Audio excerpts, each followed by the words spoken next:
welcome to our training here on social media, online and offline communities. Really excited to dive in here and glad that we've got as many people as we do so that we can have a real good conversation and back and forth and really just have a discussion about this because before we jump in and introduce ourselves and everything, we acknowledge that almost everyone is an expert in social media in their own way. And so while we're going to provide maybe 1 or 2, 3, 4 ideas of what we think works and some best practices, we want you all to lean into your own power, your own agency, your own confidence, because you are an expert in social media in your own way if you are on it, and even if you're not, because it's not that much different than organizing people in the real world. So with that being said, let us start with some land recognition and acknowledgement, and then we will do introductions and allow everyone else to introduce themselves as well. But my name is Nick Guthman. I use he, him pronouns. I am in Washington, D.C. right now, and as such, I recognize the Conoy, Piscataway, and the Conchak land that I call home. And I'll pass it to Rena to introduce herself as well. Hey everyone, thanks so much for coming today. I acknowledge the Erie, Kaskaskia, and Misagua land I live on in Cleveland, Ohio. And you can learn more about the territory where you live through that website. It's a really great resource, and just make sure when you're acknowledging that land that you acknowledge that Native people still live here today. And thanks so much. It's very important to do this when centering our work. Great. Yes, thank you all. So here's a brief agenda for how we hope the session will go. But we want to do this with you all, and so we can spend time talking about other work or giving space for everyone to share. But we're pretty much going to start with introductions now of everyone else. I think we have enough time if people wanted to go around quickly, so we might ask folks if they feel comfortable to do so. Then we will go through kind of 30 minutes or so of some of the best practices that we would like to offer and share with everyone. And then we're going to try and put some of those best practices to work by going into breakout rooms and having a little interactive challenge where folks can try and put what they learned to practice. And so with that, again, Rena and I are co-workers and colleagues and friends from Blue Future. Feel free to follow us on social media here, as well as following the organization. And like we said, we are offering one perspective here on social media. Some of our ideas, certainly not the only ideas. We could spend hours and hours and hours talking about social media, but we will say that we've found a lot of success with our work. Blue Future is a youth-led political organization that supports young people who want to get involved in progressive campaigns, mostly focusing on election work, but also electoral work or advocacy work, excuse me. And we have been able to grow and build our online communities, reach a network of young activists across the country and mobilize them to take action on the various priorities that we care about, progressive priorities from electing candidates who will fight for the freedom for everyone to vote, to climate justice, to racial justice, and so on. And you know, at the same time, we have consulted and worked for other progressive nonprofits, for members of Congress, advising social media strategies, particularly on Twitter, but also on Instagram, where most young people are. And so with that being said, we would love to go around. If folks either want to drop in the chat or feel free to unmute yourself. I don't know what the vibe is or how folks are feeling, but we want everyone to feel comfortable. But if you want to introduce yourself, feel free to unmute and then popcorn to someone with your name, pronoun, organization, and location. And if you feel more comfortable to just be in the chat, that works as well. But if anyone would like to go first or feels the spirit move them, we will give you all the space to do so now.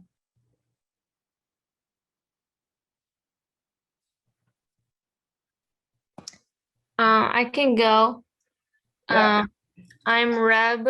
My pronouns are they or she, and I work with Extinction Rebellion DC in Washington DC, and I'm the Instagram manager for XRDC. So yeah, I'm excited to be here. We're excited you're here too. Thanks, Fred. Hi all, I'm Alex, she, hers, over in Minnesota on Dakota land. I'm currently fun employed and enjoying a sabbatical and taking in all of this amazing knowledge from the workshop. Excited to be here. I'm Josie, she, her. I came with my own organization, Yellowwood Youth, from Bloomington, Indiana. Fantastic. I'm Ishna, she, her. I'm on Ohlone land in East Bay, California. I'm a student and I'm with the Pour Out Pepsi campaign at UC Berkeley. Go Bears. Thanks, Ali and Joe in the chat. Welcome. I'm Dave. I live near Charlotte, North Carolina, which is, I believe, Cherokee area. I'm he, his.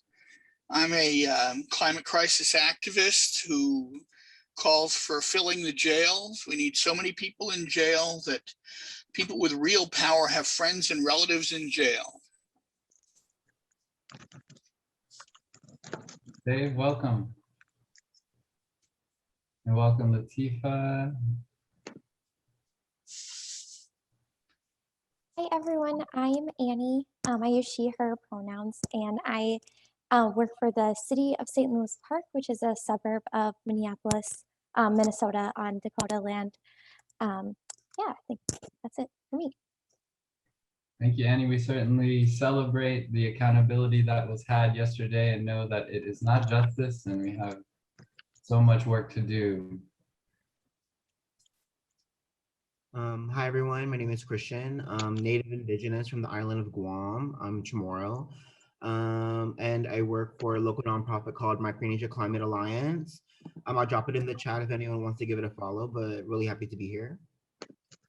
Awesome. Welcome, Christian. Yeah, let's follow everyone and be in community with one another. That is one of the best things about social media. And also welcome to Selena, and Rebecca, Jennifer, and everyone in the chat, Josie. Hi, everyone. My name is Kelly, and I am with an organization called Better Wyoming, based in Wyoming. And I am currently on Arapaho and Cheyenne lands, and I use she, her pronouns. Cool. Welcome, Kelly, and Ellen and Ali in the chat. Welcome you all. Hi, y'all. My name's Emma Lawler. I am a lead organizer with the Clio Institute. I am based in Venice, Florida, and currently occupying on Calusa and Seminole land, and I use she, her pronouns. And I just wanted to say that some of my favorite memes right now have been the Dogecoin memes. I don't know if anybody's up on that. To the moon, to the moon. Awesome.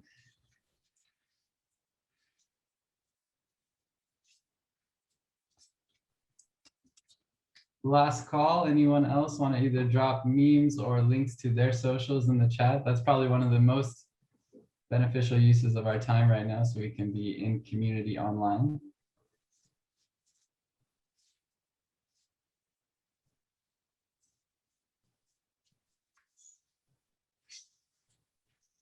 Going once. Anyone want to introduce themselves who haven't yet?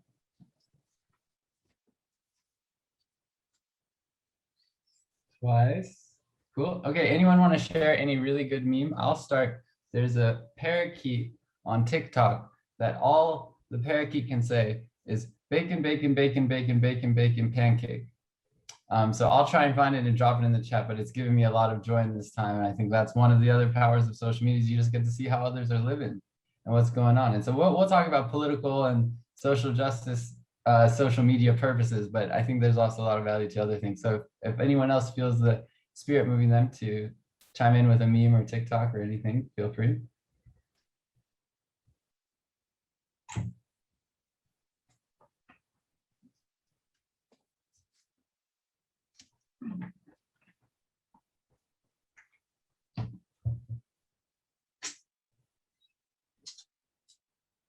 Welcome, Jess. I know you all see the memes. Come on, we can be here together.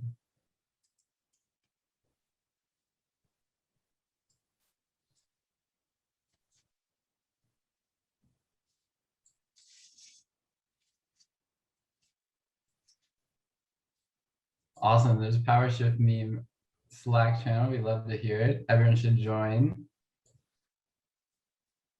Welcome, Estefania.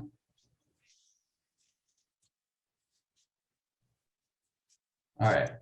All right. Well, if you think of one, feel free to drop it in the chat just for our own joy, because I think we have to center joy in this work.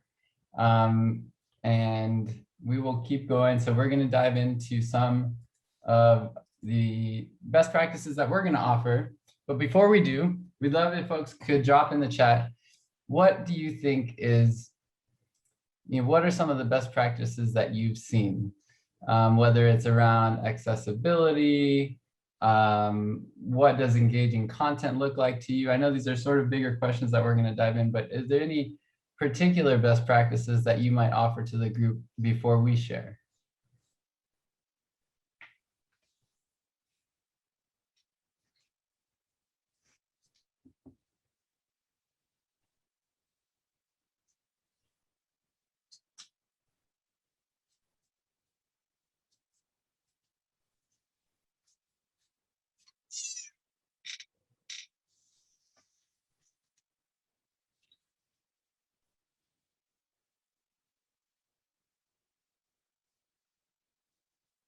Being available and responsive. Elisa, would you want to share a little more about what you mean? Sure. I work for the North American Association for Environmental Education, and a lot of our social media followers aren't super social media savvy. We have a lot of people in their 30s and 40s, and they'll just message us and be like, hi, can you help me with this resource? And I kind of feel like we're like a corner shop where we where we help everyone out. And I think it's really great. And I think it's an aspect of social media that young people don't see as much. It's like you have to ask something in a really clever way to get a response, or and so I kind of try to aspire to keep our social media channels responsive in that way. Fantastic. Yep, absolutely. Think it's super important to help humanize the organization, be able to connect with folks who are engaging with a page or with a brand or with a logo or what have you. Thank you for that. Latifa says to keep it timely, especially when the news is moving quickly, we're going to talk about hooks and how to hook our issue. That's great. Annie says know who your audiences are, existing and who you want to reach.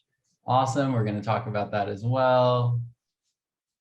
Direct asks, Ali mentions, for folks on social media to take action. That's what the whole training is about. And that's really the power of social media, is get people to do something, not just see something. So we will go over all of this stuff, but we wanted to ask the question about what you all think first, because again, we want to center the fact that we are all experts in this already, and we can learn so much from one another. And in this, not just in this Zoom room, but from our peers, our colleagues, and pretty much anyone who uses social media. And so again, this will be one set of perspectives, but know that you all are experts already and can carry out social media campaigns effectively. And we're excited to dive in here. So thank you for sharing all of that. We'll pose more questions in the chat. Canva is a lifesaver, shout out. All right, so to get started, I'll pass it to Rena. Yeah, just wanted to say I put my phone away for the presentation, but anyone who follows Blue Future now will follow y'all back later.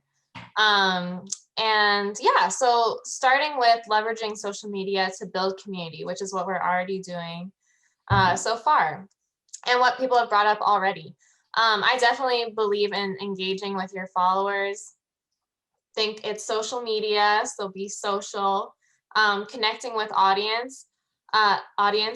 What Elisa was saying, I really connect to as well. Like, people have messaged me talking about, or Blue Future, talking about, how COVID has affected their lives. That's something that, we can really connect on as an issue and talk about, okay, what are we doing for, this issue that's affecting us all? I definitely encourage following first and following back.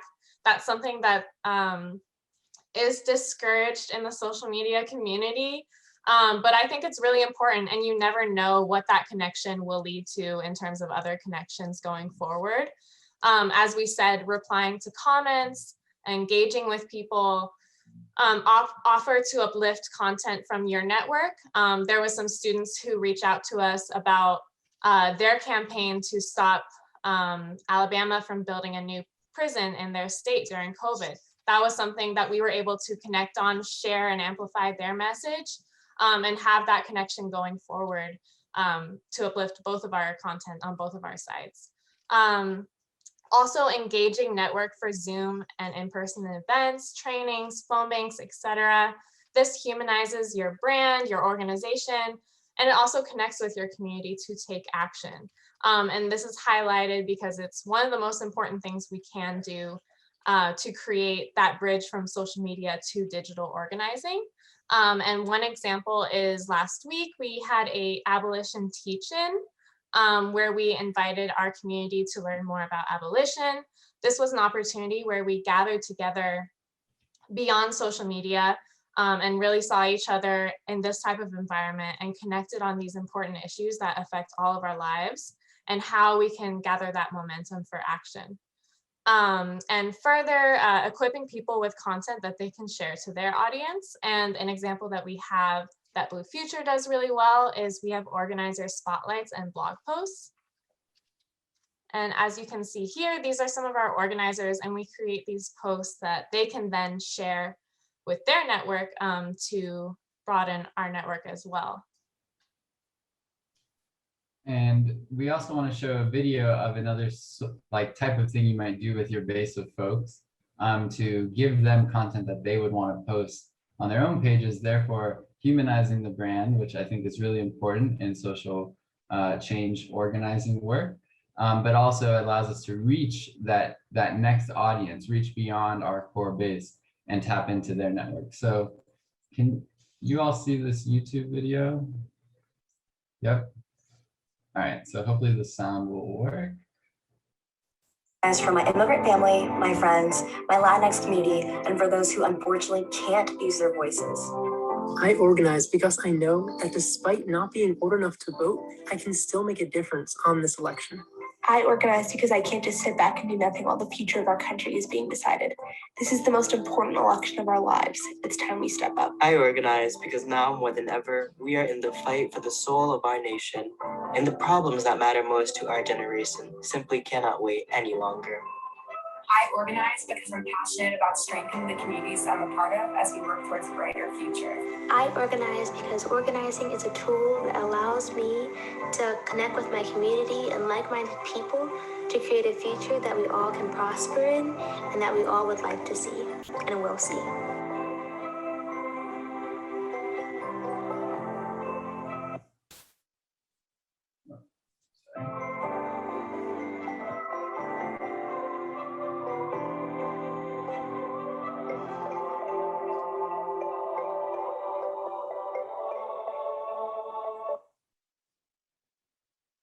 Great.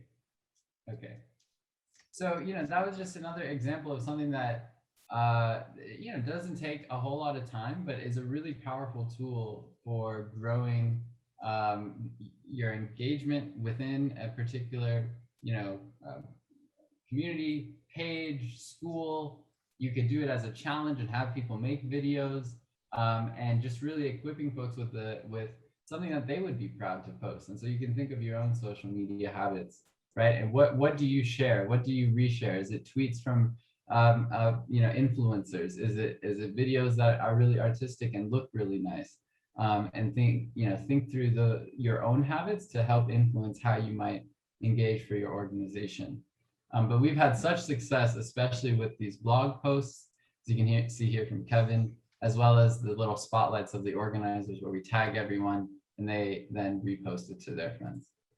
So moving along and within this similar sort of theme of engaging content, we really think and know that our friends through the Power Shift Network believe in the power of art, culture, and music, amongst other things, to engage people in these difficult conversations that we have to have in our communities and our families and so on. And so we're going to share two examples of different social media campaigns and campaigns that did a really wonderful job infusing art and culture and in a way that centers intersectionality, centers the power of telling our stories and our lived experiences, and it has been presented in a way that's culturally competent and really reflects, of course, the communities that are most directly impacted by the various issues that we're fighting for. So the first one is called Dear Frontline, and let me just pull it up real quick. So this was a social media campaign that still is going on that I was involved with, and it was inspired at the beginning of the pandemic about a year ago to be able to send love and good wishes to frontline workers, whether they were healthcare workers, grocery store workers, farmers, etc. And so as you can see, what they did, and feel free to check out their page, I'll drop it in the chat as well. But what they did is they actually created a challenge and were able to offer slight stipends or small stipends to different artists who could submit different artwork that really honored those frontline workers. And then you could send these postcards into different hospitals around the country or into grocery stores or wherever. And really helps to draw in an audience that may not engage with the politics over the pandemic or around a particular issue. But when they see a beautifully designed graphic like this, or let's see, like this one with Shepherd Ferry, which was a big fundraiser for it, if you all know Shepherd Ferry. If you see this on your timeline, you might stop and look at it and actually start to engage with it. And it can, again, pull people in, I think, to the conversation. So this is Dear Frontline, and it's still going on, and I think is a really beautiful way of trying to merge art and culture into the conversation. The other one is called Into Action, and it was run by a similar group of people. So I'm going to pull this up. And this doesn't have to be a full-on, this doesn't have to be the full scope of your project or organization, but you might look into your activist base and network and notice that some folks may not like to phone bank, but are really good writers or poets or artists. And maybe we can figure out a way to give them the opportunity to contribute to your work by creating some graphics. So this one was Into Action, and this was kind of a broader, actually in-person art gallery that was opened in 2018 in Los Angeles, and has continued on as a social media campaign to talk about, again, like an intersectional, cross-issue, cross-racial movement for different progressive values. And so, most recently, they've been talking a lot about COVID, about vaccinations, all the anti-trans bills that are going on and supporting our trans community. But you can see that these graphics and the way that they're kind of highlighting the different issues is being done in a way that is, I think, less dry than what we might be using right now or what we might see right now. And this is something that, we at Blue Future, we have a lot of work to go, but we look up to our partners at Into Action for their leadership in driving the art and cultural space in organizing. So I'll drop this in the chat as well. The last thing I want to share, just a quick story, especially about Into Action, just to hopefully drive the point home, is, so I have some friends who are apolitical. They not apolitical, they just don't care as much as we all care. And that's fine. I'm working on it. If I try to approach them and say, hey, climate change is real and it's really concerning and we need to do something about it, they would say, oh, there goes Nick talking about his politics again. We're gonna go play Smash Bros or something else, right? I mean, it's just not what they're interested in. But if I say, hey, I've been working on this art project. There's an art gallery in downtown LA, where I'm from, and I'd love for you all to come through, check out the art, and I think you're gonna enjoy it. Well, that's a more appealing invitation. But once they're in the art gallery, there's all this beautiful art from indigenous artists, people telling stories through art, through film, through music about climate change, about racial justice, about immigration, about reproductive freedom, and the rest. And then after they came through to the art show, we went out to get some food, and they started having a conversation. Oh, I really like this piece. I really like that piece that was talking about indigenous, sovereignty.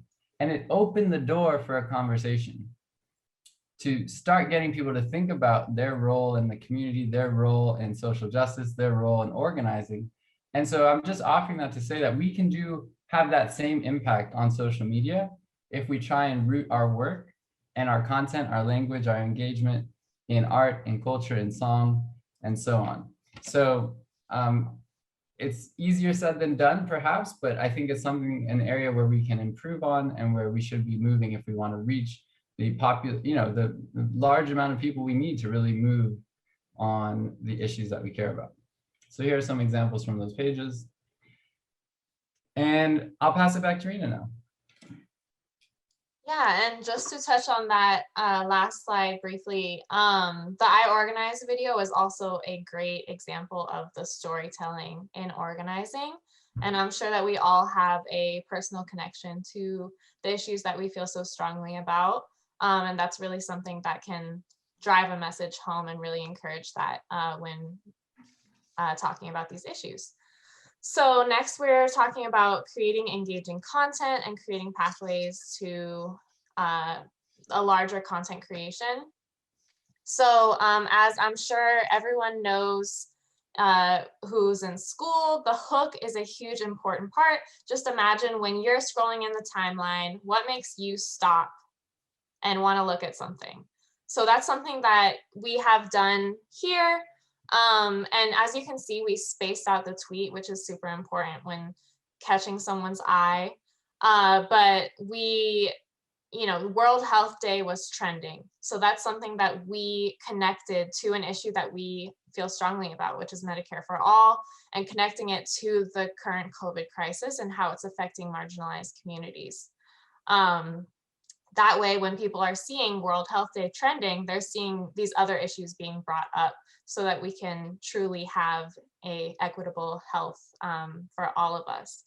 And we are making sure to connect it to breaking news, connecting it to notable dates. As you can see on the right, we tied in that post for the day, connecting with the Indigenous organizers who were protesting in DC against the pipelines that exist in our country. So in solidarity, we posted that while they were protesting and encouraged people to call in solidarity. So as I saw someone mention that in the chat, that having a content calendar is important. And that's something that's super important, especially with notable dates that are coming up, such as World Health Day, but also tying in breaking news and trending topics and just trying to do both. Cool. And one other piece of kind of engaging content, I think, that we liked and that can give some inspiration, also connected back to art and culture, is, so our partners at Poder Latinx and the New Georgia Action Project, or the New Georgia Project Action Fund, they worked with a band called Las Cafeteras to create this really, really cool video and song about voting in Georgia. And what they did was they gave us the kind of raw video so that we could post it on our Instagram, engage our followers. And again, this is the sort of content you'll see in a moment here, that if you see this on your timeline or you feel inclined to share this, right, this will open the door for that conversation to then get people in your online community where then you can bring them, engage with them, organize them to take offline action. But we think it has to start, or we can at least strive to be starting from a place of art, from connecting with people, from cultural competency and the rest. So check this out. I said, Georgia, Georgia.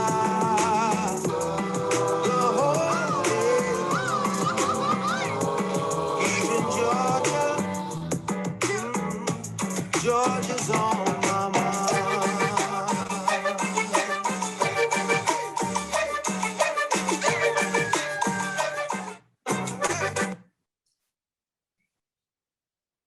And one of the best things about that video is y'all notice they say, this is our time. So they're inviting in everyone else to this movement, and when you see that, you want to get involved. You realize like that you are a part of it. Sorry, that's my dog making noises.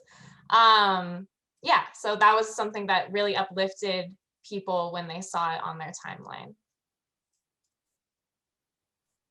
All right, cool. So we couldn't really do a proper social media training, we think, without talking a little bit about basic best practices for messaging. Messaging is not necessarily, none of what we're about to say is what we've come up with or what we've created. We lean on our partners who have created what's called the race class narrative, which is a way in which we can create messages that really center our cross-racial solidarity to win improvements in everyone's lives and uplift progressive values to counter any conservative right-wing narratives that are often divisive and include racial scapegoating and kind of, obviously serve us no good whatsoever. And so we're going to just spend a few slides here talking about some messaging best practices. We can share more about this and try to answer more questions if folks have them, but we take all of it from the Race Class Narrative Action crew, and then also their more public-facing brand called We Make the Future. And I've dropped a link to their Instagram there, which is just starting up and growing, but they have some of the best messaging guidance for the various issues that we're working on. So a couple of best practices to run through. And we think this is important because if we want people to create content, we need to equip them with the messages to do so. And this is everything we're about to say has been kind of message tested, poll tested as being the way to actually move people for the different issues that we care about. So the first thing is, as we say here, we want to sell the brownie, not the recipe. So if you go down the market in your local grocery store and you want to make some brownies for dinner tonight or for dessert, no judgment. When you see the different brownie boxes, it's this beautiful, beautiful brownie, nice and decadent, chocolate melted everywhere, right? And that's what they're selling us. That's what they want us to have. And that's what we want to sell when we're talking about the power of the Green New Deal. What does that beautiful, decadent future look like that we're organizing for? Now, on the back of the box, they have all the details, how many cups of flour, water, eggs, or oil, or whatever. So that part's important, but it's not what we lead with. So we want to lead with what is that beautiful thing that we're working towards? Is it, what do we mean when we're talking about racial justice? What does it look like to be free and safe in our communities? What does it look like to live in a world where we all have clean drinking water, clean air, livable neighborhoods, safe schools, etc.? That's what we're here for. That's what we're selling. That's what we want people to get behind. And of course, that's what people want to get behind. But if we start selling the recipe, it's going to cost $400 million. It's going to take 10 years. All these things, these details are important. Don't get me wrong. If we were doing a policy training, we'd say that they're super important. But for social media, we got to hook people, bring people in with the brownie, with the beautiful tomorrow that we're organizing for, that we're advocating for. And so always sell the brownie, not the recipe. And as you do so, it's super important that we name race and we name our identities and cross-racial solidarity, intergenerational solidarity, cross-geographical solidarity with our partners all around the country or around the world. And so we can't avoid that. I think sometimes progressives in the past have thought that if we bring up race, if we bring up culture, if we bring up identities, if we bring up sexual orientation or what have you, that we might lose people. We might, people may not see themselves in the message. What the message testing tells us is that's not right. That's categorically incorrect. And it actually strengthens our power. And so as we all know here in this space, diversity really is our power. And we have to name it up front when we're talking about what we're for and who we're for. We also want to start and end with our shared values. So people have tons of problems in their own lives. They don't want ours. What they do want is to feel like they're part of something, feel like they are, share some values with your organization that's posting content, and can see themselves in that work. So we want to start with shared values and then end with shared values, because you could think about it like, that 5-page essay or 5-paragraph essay we used to write when we were little. You start with, the most important, and you end, your conclusion is the most important. So we start with what's most important, our shared values, and we end with the same. After that, we want to name the harm on those values. So we're advocating for, clean transportation in our city. Meanwhile, some city councilors, they think that that transportation is going to, do something bad in our communities that is not going to do. And they're attacking that value because we believe that everyone should be able to get to work safe and affordably and, in a clean, environmentally friendly way. So we want to name a harm on whatever the shared value of the day is. And we'll show you an example in a second.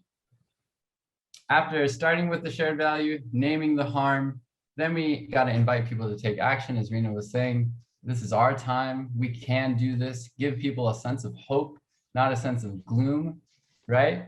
And invite people to take collective actions. And then lastly, there's a lot more we could say here. We can go to questions in a little bit, but we really want to talk about the solutions. Again, this kind of goes back to the brownie and the recipe thing. We really want to highlight what we are for as opposed to what we are against. Like I said, people have 99 problems. They don't want our problem. They want our solution. They want to see how they're a part of that solution, right? And so as you see here, these are some not so strong message points. We don't want to say no more drug war. We want to say what we're for, which maybe if folks want to drop in the chat, you could try and reinvent some of these messages. We're not saying no, no, no to Brexit. We want to say we should all be in this community together and work out our differences or whatever. We're not saying end mass incarceration. We might want to say something different, like, we should have more kind of community interventions, community justice, so that we're not locking people up, because that's not what's right. And things like that. So we want to talk about what we're for, because if you just lead with the problem, that's not going to inspire people. That's not going to bring people together. So let me show you one example, and then maybe we'll pause for questions. I know we've been talking for a while, and I promise there will be some interactive parts in just a moment. Okay. So here's how we're kind of bringing all those message points together. And we think that, again, this is super important to try and wrestle with this kind of message framework, because this is what's going to drive people to really want to engage with your work, with your content, and then bring them into the organization or to your action, your protest, your rally, your training, whatever. And then we can organize them for offline stuff. So again, we're going to open with our shared value, and we're going to name race and class. No matter the color of our skin, gender, what we do for a living, most of us want health and safety for our families, right? That's a shared value, and we've named race. No matter the color of our skin, gender, how much money we make, race, class, narrative.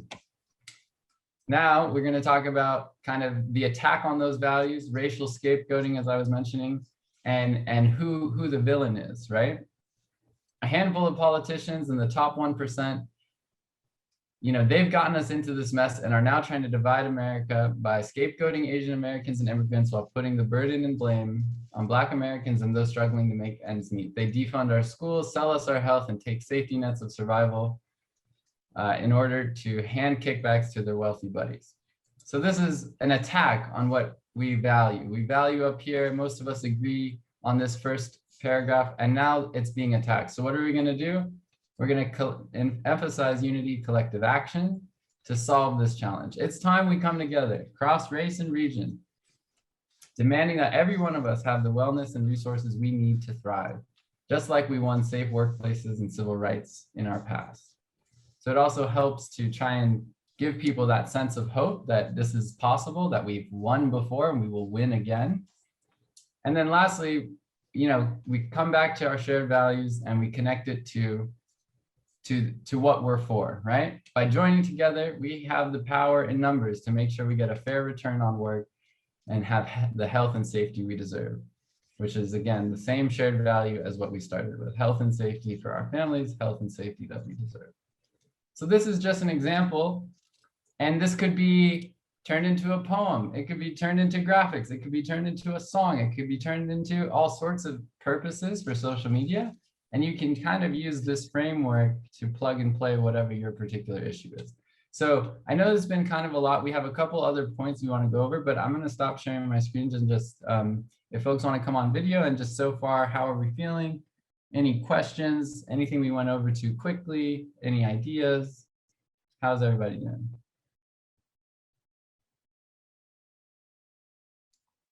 Also, I love everyone sharing what they like to use to create content in the chat. That is awesome. So definitely continue to do that if you think of anything else. And I will say that Canva has also helped me learn Photoshop better. So definitely encourage using that for any people who are just starting out.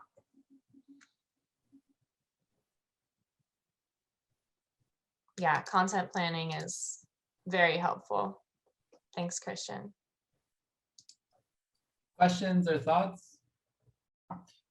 Thanks for that question, Mae. We're actually, the next slide is on accessibility, so we will get to that in a moment. But on what's been described so far, any questions or ideas?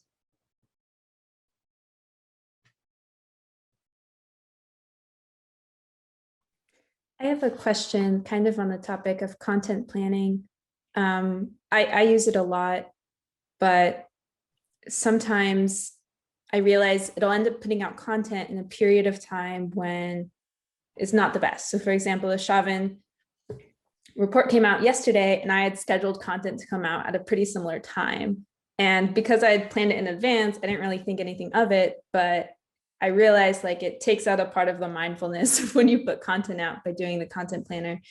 So I'm curious if anyone here has thoughts on that, and if they avoid doing content planning for that purpose, or, you know, you want to make sure that your content is relevant to what's going on as a person is scrolling through their feed. Just thought I'd see if anyone had any thoughts. Yeah, definitely. I'll say my thoughts and then anyone else can definitely add in. I think that, you know, just being flexible with those things, I think that content planning is really helpful and really important. And of course, breaking news is going to happen that you want to address. I think that's why Twitter, you can do multiple, you know, posts about like the breaking news as well as what you had planned.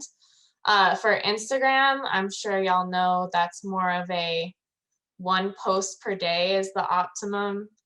But I definitely think that a great thing that you can do for that is, you know, posting your permanent post and then sharing on your story the other things that are going on that you want to make sure people see and share. And in addition to that, I think just having posts that are more flexible is really helpful. So for example, I really love doing like the month posts. So for example, like Women's History Month, having like different posts for that, because that's something that I can post throughout the month and it will always make sense. Whereas like certain days, you know, aren't as flexible, but that's just something that I try to do. Anyone else want to add in?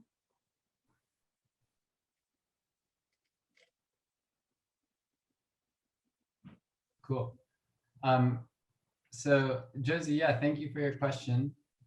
In terms of balancing, Josie asked, how do we balance the idea of talking about what we're for and that we have a solution with the very real grief of a situation that a community of people or individuals may be feeling. So that's real, absolutely. And I think particularly like in the wake of the trial yesterday with Derek Chauvin and George Floyd and everything, that wasn't necessarily, yesterday was not necessarily the time to talk about the next step or the next solution. First and foremost, we should be following the leadership of those who are closest to the pain, those who are leading the fight, and to follow whatever their message is. But in that particular, you know, in yesterday's context, that was a moment to kind of have a moment of relief, a moment of you know, respecting the family and the condolences to the family and celebrating what was accountability, but not justice. And then I think we have to acknowledge that and kind of feel it out, and again, trust those who are most close to the pain to lead on when it's time to start looking to, well, what does abolition really look like and how do we get there, right, in this particular instance. And so it is one of the, it's a tricky thing, but what I would like to hone in on is, if we are only talking about the problem of how terrible things are, that will not galvanize people in mass to take action on the things that we need to do to make that situation better. So I think we should and often do acknowledge it, but when we're talking about the overall message from an organization or from a movement or from a coalition, it's important online to give people a sense of hope and to give people a sense of we can do this, we can figure out a better way forward. But it's difficult, and I think obviously using your own kind of empathy, compassion, human emotions for the real impacts is super critical, and this is more in the context of an organization. But I wonder if others have questions, their thoughts, or Rena, if you have anything to add. And Josie, I don't know if that kind of answers the question, or if you would like to say more. I don't know if you can hear me. Okay. Can you? I can hear you, but you're very quiet. Okay, what about now? A bit better, but you're pretty quiet. Okay, sorry. I think that should be better. Okay, that's so much better. Okay, thank you. Thank Sorry. you. I guess I understand what you're saying in terms of like personal versus organizational. Like organizations should have more of a like blanket message. But what's also been talked about in a lot of the other like breakout rooms and like sessions throughout the week is how to like break that down and make, in humanizing organizations, make them less of a cookie cutter, same color every post kind of thing, and more something that people can relate to and feel like they also are that organization, not that it's like something to buy into like a brand would be. So I was just wondering like the difference between that and how you decide which version of that you want to be, I guess. That's a really complicated question, so it's okay if you cannot answer it. Yeah. Rena, do you have any initial thoughts? Yeah, I agree. It's difficult. And I think that all of us, processing it just by yourself is difficult. So I want to acknowledge that. And I think that, yeah, like what you were saying, expressing, the feelings that we're feeling is really important to put on the organization, because like we said, there's people behind the organization that are, working, organizing every day. And I think that really connects us to the larger communities. So I think that, doing both, while it is difficult to find that balance, I think that's really the best thing to do. So, definitely, our post from yesterday was acknowledging, our feelings, as well as saying, this isn't justice. So we kind of hinted to what, that this isn't something that should happen ever. And then, today, unfortunately, a Black girl was killed yesterday, Makia Bryant. So, today we adamantly called for what we believe is the best solution. And what we believe is the best solution is because of decades of organizing of the communities who are directly involved with this violence, and supporting them and believing that they know what is best for their communities and all of our greater community. So yeah, I think doing both the best you can, and also acknowledging that, sometimes you can also retweet or, repost stuff that other people are saying, that can also, very purposely express how you're feeling, as well as uplifting other people in the movement who are talking on this issue.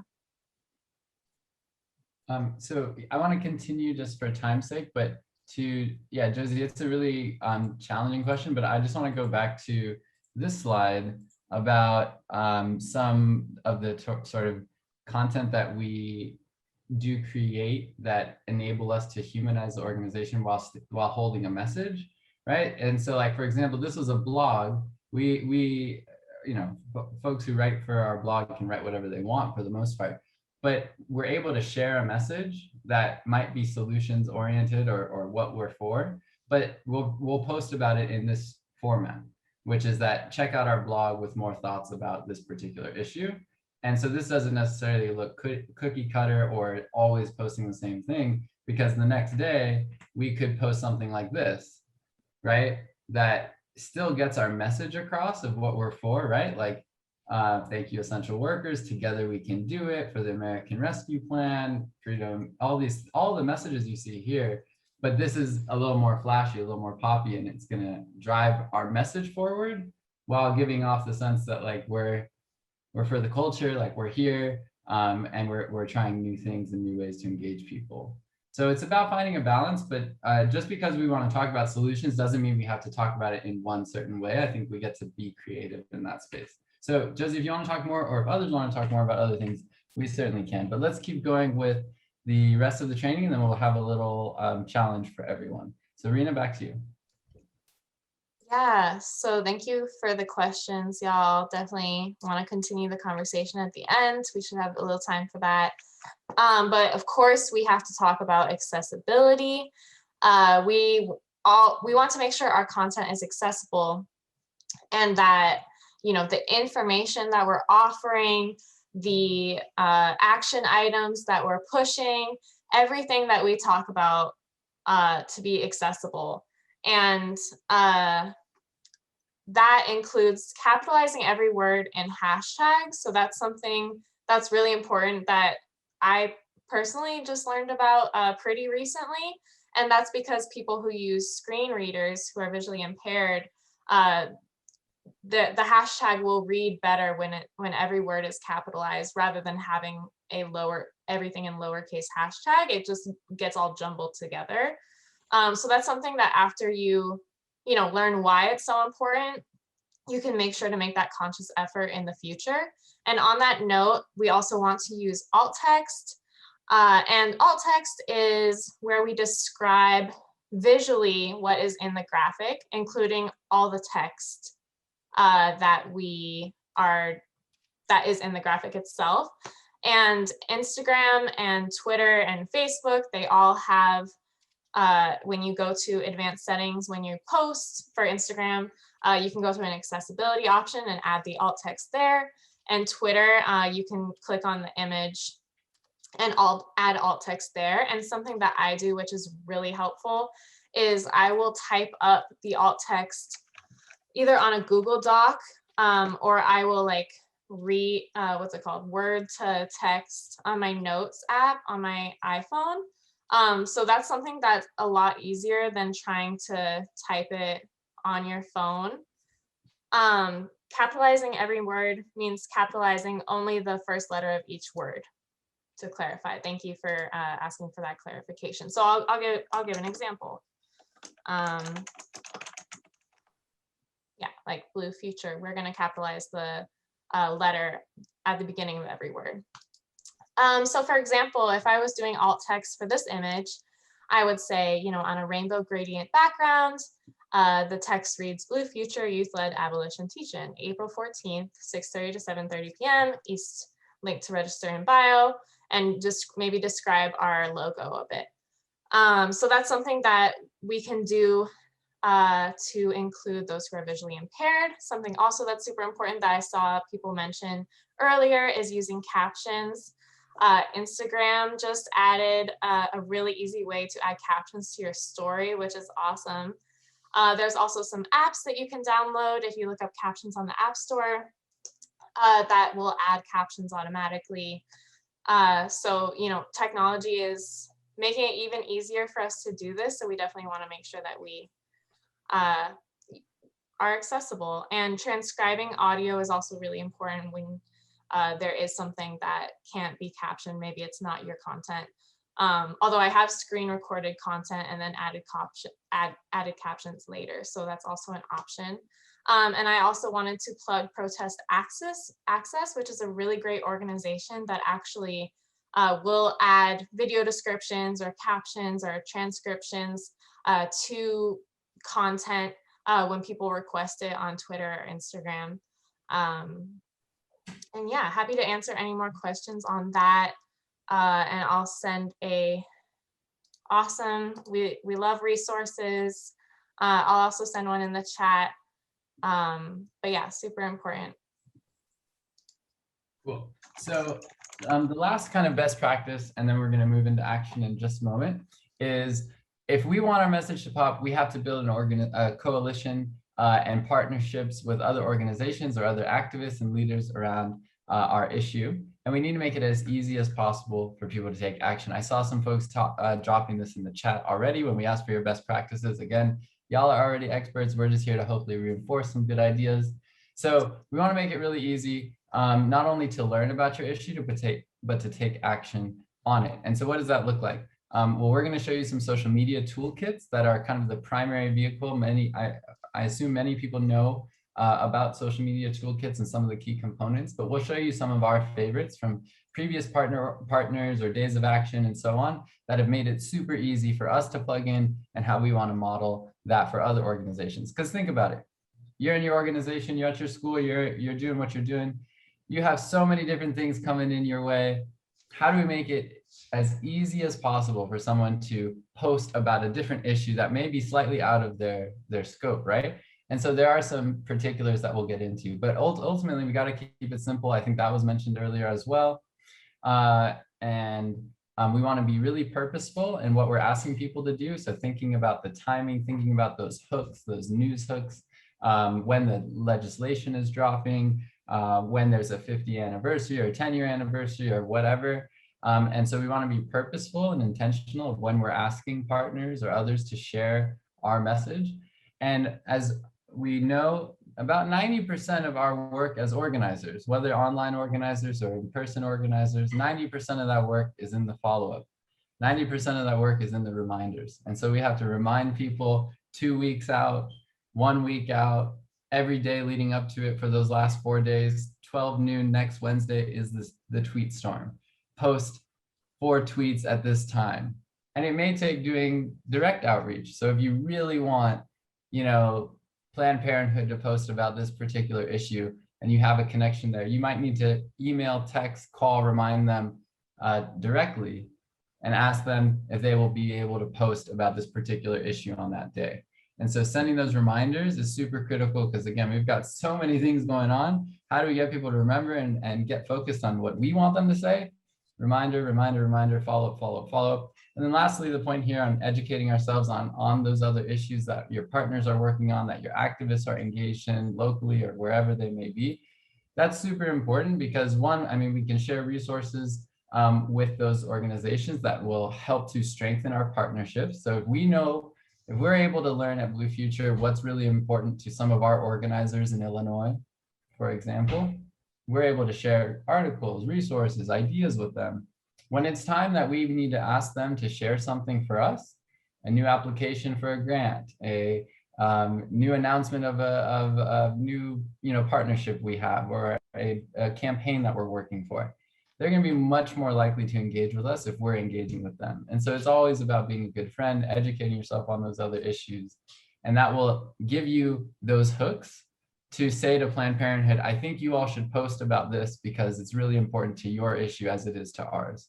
And if we are here, which I think we all are, to build a cross-section of issues, race, geographic, location, gender, sexual orientation, and the rest, like we are all in this together. And so it's on us to learn and see those intersections, highlight them, and bring people in to talk about our issues.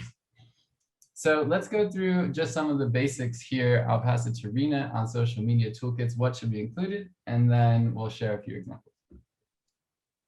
Yeah, awesome. Thanks for hanging with us, y'all. We're almost done, but we wanted to show some amazing toolkits. I didn't include the bad ones because I didn't want to drag anyone. But I will be pointing out what these toolkits do that makes them so amazing that a lot of toolkits don't do. So if you would click on, and some of the components were listed there of like sample social language, right? So people just have to copy and paste what you want them to say. Of course, they can add in if they want to talk more about an issue, but those are readily available. Having graphics, having template emails for if they want to send it out to their network, as well as the click to tweet option is really great for people who just want to, you know, do something really quick. And that's something that is usually an option to just tweet at their senator or congressperson really quickly. And you can go to the youth mandate toolkit. Thank you. So this one is my favorite. So as you can see, they have the basics, they have the hashtags, they have the targets. So who specifically they want to see this information. They have, you know, their website, they have contact info. But what's really great here is they also have background on, you know, what they're doing, why it's an issue, and why you should care about it. This is really important for people who, you know, might not have grown up with policing in their school system, who might not see, you know, how this issue is affecting young people every day. And in some of that social language, they have, you know, some really startling statistics for people who might not be involved in this issue. 14 million students go to school with police presence, but no mental health support. You know, that kind of information is something that if people aren't already on board, they're more likely to be on board now. And you can scroll down. Thanks, Nick. So yeah, here's an action item, starting right out with action item. They have a petition to sign. And they have, you know, some ideas for creating original content if people want to do that. And below that, they have the sample social media text. They actually did it where they asked people to post at a certain time, which is something that you can do, but is not necessary. And they had all these graphics available, as well as, you know, different things that you can post. We love emojis. Emojis are super great for just symbolizing those issues. And just one quick thing, if you want people to share your graphic, we find it to be super critical that they're either uploaded to a Google Drive or they're somehow easily download, like you can download them. And that sometimes is the most frustrating things is people will send over graphics in a PDF asking you to share that graphic, and you literally can't. It's not possible. So if you want people to share your graphic, this may be obvious, but sometimes the organizers, we have to make what is obvious to us explicit to everyone. So to make the obvious explicit, please, please, please use shareable, open access Google Drives when you want people to share your graphic. Yeah, thanks for mentioning that, Nick, because I've been on the other side of that many times. And it's, you know, something that like, I'm like, I want to share this information. It's very difficult for me too. So I definitely recommend the Google Drive option because also something with like when people have it on a PDF, I try to like screenshot it or something and then it loses quality in the image. So I definitely recommend the Google Drive option and then you can link it. So they have that sample email, and then what's super great at the end is actually when you click on the images, they have alt text already. So that's something that people can copy and paste. And again, they're more likely to use it because they have it all ready to go.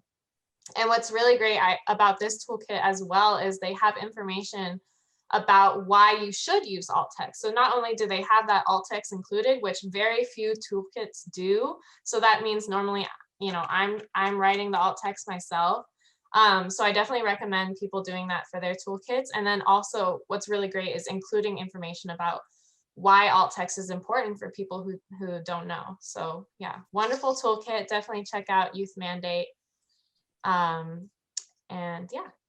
Cool. I think for time's sake, we'll move on to the interactive challenge, but we will drop the links to this toolkit and 2 other ones that we really like and that you can access. And, you know, feel free as you're developing your next toolkit to kind of look at some of the best parts of what you like or what you see in these other toolkits.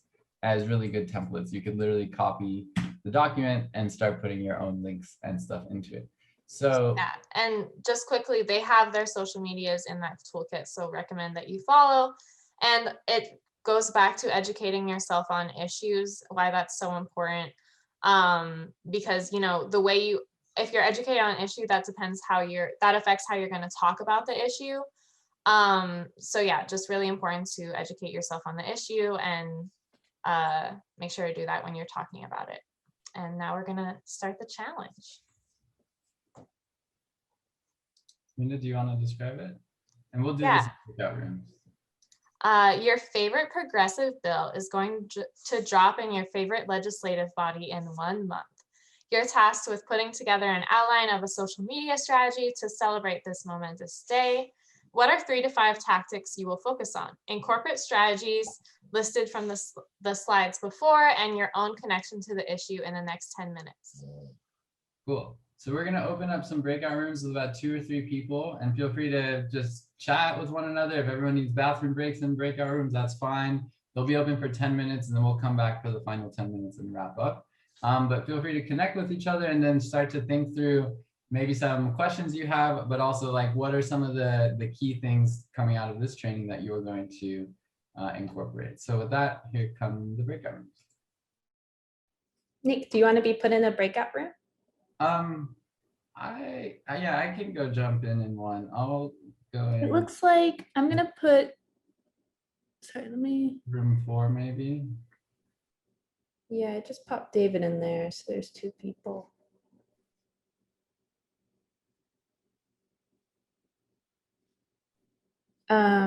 Okay, all of them have 2 people. That's fine. Cool. How are you doing, and how's the rest of the training been for you? It's good. It's so nice to have a conversation about this stuff because I don't know, I guess I joined in the communications world during the pandemic, so I haven't really had much in-person networking. Yeah. Yeah. We miss it. And where are you based? I'm in Chicago. Cool. Yeah. People from Chicago tell me that it's the greatest city in the world. It is really nice. I moved around a lot growing up, but I was born in the East Coast. So the Midwest is kind of new to me, and the kindness is just amazing. Like Chicago is a city, but people are so kind that you don't really feel like you're living the true city life. Like so welcoming. That's powerful. Yeah, I'm from Los Angeles and now I live in DC. So I feel like I'm yearning back for the kindness because sometimes it's just it's brutal here. Yeah. I think in LA too. I think both, I've lived in both areas, and it's kind of like there's a strong superficial layer. That's true. That is very true. I have some friends actually right now visiting me in DC, and they went to go get pizza. I was like at this place that I like, and I said, "How?" I didn't go with them. I was working. I said, "How was it?" And they said, "Oh, well, the pizza was really good, but the people were so mean there." And I was like, "Ah, shoot." Maybe they were just having a bad day or something. So, cool. Movings.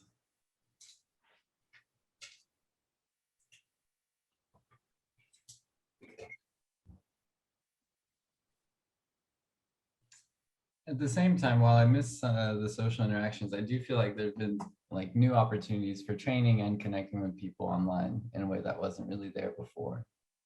Yeah, I think it's neutralized the space a lot. I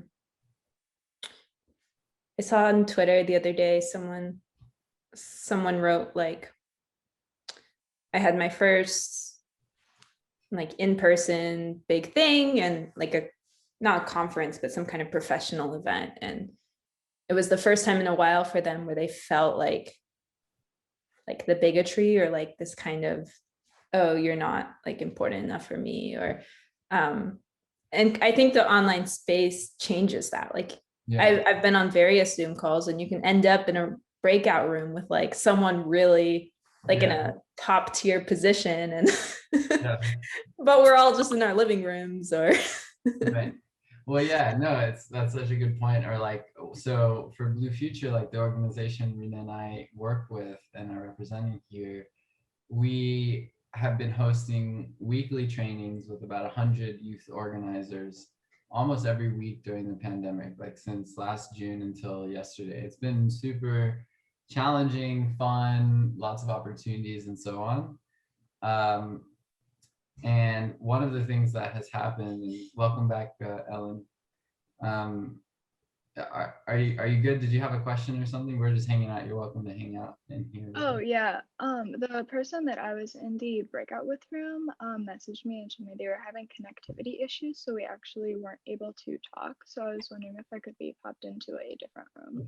Definitely. Thank you. I will send you over to room 2.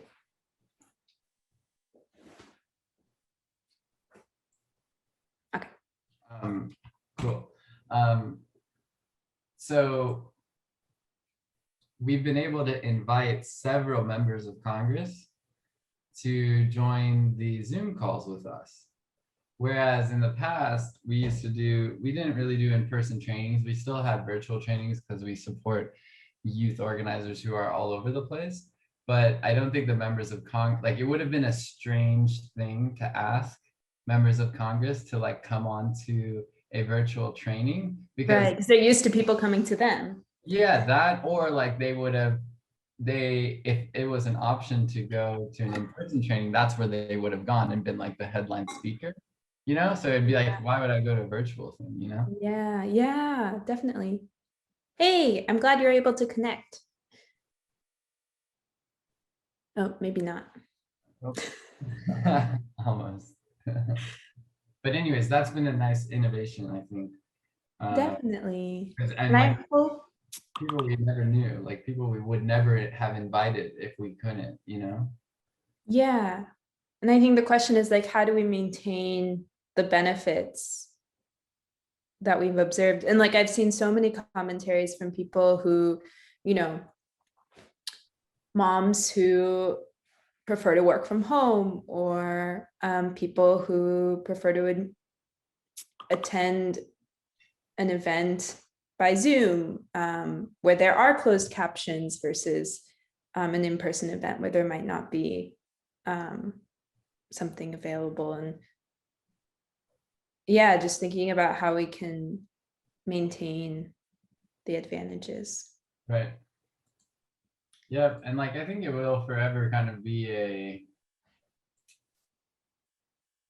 hybrid model, you know?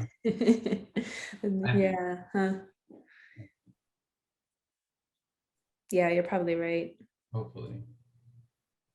Because like maybe you have 50 people in a room together, but then they tune into the Zoom room with, you know, however many people it is. Yeah, it kind of reminds me of, I have a friend who, their son Max, like intellectually is very like the average 6-year-old, but physically he has to like lay down at all times, and he can't move his body on his own.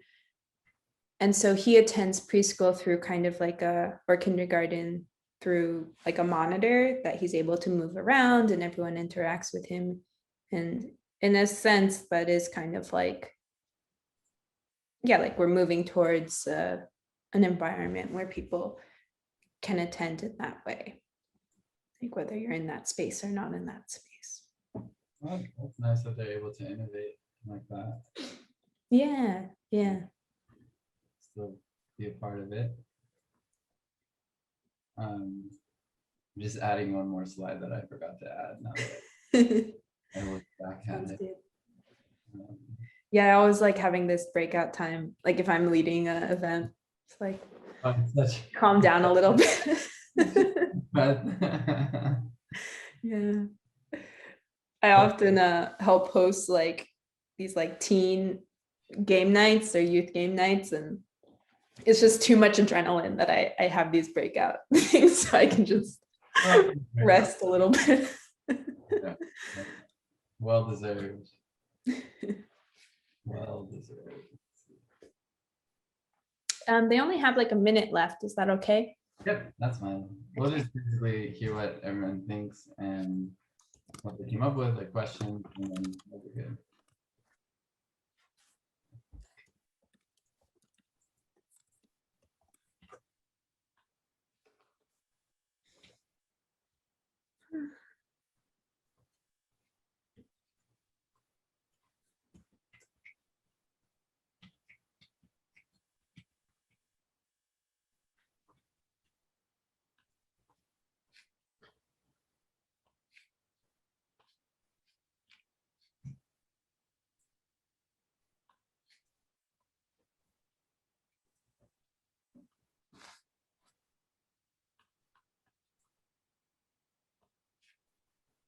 Cool.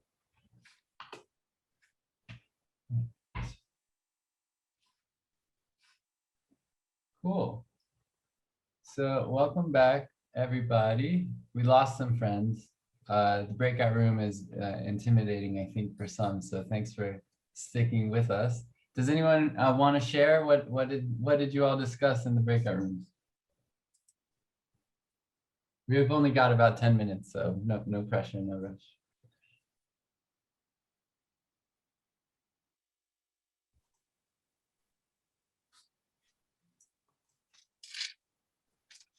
So one thing that I found really helpful is we were talking about like sharing personal stories and how like that's really powerful and impactful, but it was also can be you don't just want to like ask somebody out of the blue to talk about something that's potentially traumatic for them.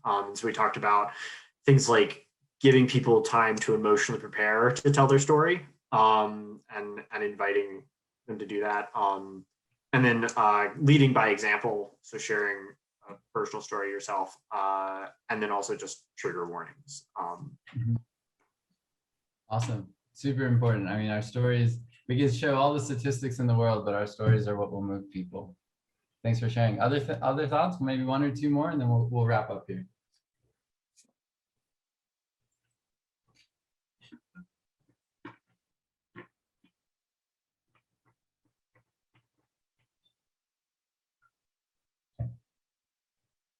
I'll share Joe's actually. So we were talking about the PRO Act and like labor organizing, and he was talking about how like labor organizing got us weekends. And I was just thinking about how like on Monday this week it was just like not feeling it. And I was like already on that like everybody's working for the weekend type of, like I'm ready. So that's something that like I'm not super involved with labor organizing, but when I think about like, wow, labor organizing got us the weekend and we actually need more than that, or like, we need more organizing because I'm exhausted, is something that like makes me feel like, oh wow, like we can organize for more and we can organize for better. So that was something really cool. And then Ellen also talked about using memes with her work. So that's something that is really great, especially for young people that we want to try to do more of. Absolutely. Maybe one more person, someone who hasn't spoken up yet?